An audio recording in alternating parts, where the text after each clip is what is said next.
எல்லோருக்கும் வணக்கம். ஸோ இன்றைக்கி நம்ம சேனலில் என்ன பார்க்க போகிறோன்னு பார்த்தீங்கன்னா, நம்ம நேற்று போஸ்ட் பண்ண பண்பு தொகை வினை தொகை வந்து ப்ரீஃபாக எக்ஸ்ப்ளனேஷனோட பார்க்க போகிறோம். வாங்க பார்க்கலாம். ஸோ ஃபஸ்ட்டு ஒன் பண்பு தொகை. ஸோ பண்பு தொகைனா என்ன அப்படின்னு தான் ஃபஸ்ட்டு பார்க்க போகிறோம்.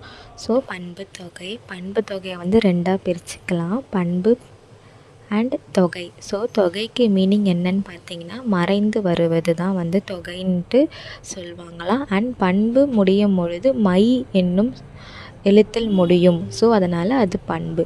ஸோ இப்போ வந்து பார்க்கலாம் வாங்க. திருப்பி ஒரு வாட்டி சொல்கிற, தொகைக்கு மீனிங் மறைந்து வருவது, பண்பு வந்து இறுதியில் மை என்று முடிவது. பண்பு தொகைக்கு இப்போ நம்ம எடுத்துக்காட்டு பார்க்க போகிறோம். ஸோ கடுந்திரள் வந்து ஒரு வேர்ட் கொடுத்துருக்காங்க. அதை வந்து எப்படி பண்பு தொகையாக பிரித்து பார்க்கலான்னு பார்த்தீங்கன்னா, கடுமை கூட்டல் திரள். சரிங்களா?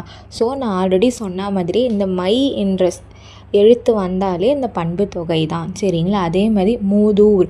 ஸோ மூதூரை பிரித்து எழுதுனா முதுமை கூட்டல் ஊர். சரிங்களா? ஸோ இந்த மாதிரி தான் நீங்கள் பண்பு தொகை எதுன்னு சொல்லிட்டு பிரித்து பார்த்து கண்டுபிடிக்கணும். சரிங்களா? நெக்ஸ்ட்டு செந்தமிழ். இதை வந்து நீங்கள் ட்ரை பண்ணி பாருங்கள். இது இல்லாமல் நேற்று நான் போஸ்ட் பண்ண பண்பு தொகை எல்லாமே வந்துட்டு கடந்த எம்ஆர்பியில் கேட்ட வேர்ட்ஸ் தான். ஸோ அதை நீங்கள் பிரித்து பார்த்து ட்ரை பண்ணி பாருங்கள். சரிங்களா? அடுத்து வினைத்தொகை.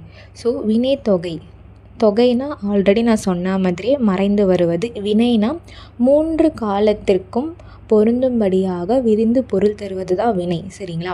ஸோ 3 காலத்திற்கும் அப்படின்னு பார்த்தீங்கன்னா, பாஸ்ட், ப்ரெசன்ட், ஃப்யூச்சர். தமிழில் சொல்லணும்னா கடந்த காலம், நிகழ்காலம், எதிர்காலம். சரிங்களா? ஸோ இப்போ நான் எக்ஸாம்பிளுக்கு ஒன்று சொல்கிறேன் பாருங்கள். திருந்து மொழி. சரிங்களா? இதை வந்து 3 காலமாக பிரித்து எப்படி எழுதலான்னு பார்த்தீங்கன்னா, திருந்திய மொழி, திருந்துகின்ற மொழி, திருந்தும் மொழி. அதாவது வந்து திருந்திய மொழினா அந்த மொழி வந்து திருந்துருச்சு. ஸோ அது வந்து கடந்த காலம். திருந்துகின்ற மொழி அதாவது வந்து இப்போ நடந்துகிட்ருக்குது. திருந்தும் மொழி. ஸோ இந்த மொழியும் திருந்தும், அது வந்து எதிர்காலம். சரிங்களா? இந்த மாதிரி தான் வினைத்தொகையை வந்து நீங்கள் பிரித்து பார்த்து இதே மாதிரி எழுதணும். சரிங்களா? ஸோ இதே மாதிரி தான் வினைத்தொகையும்.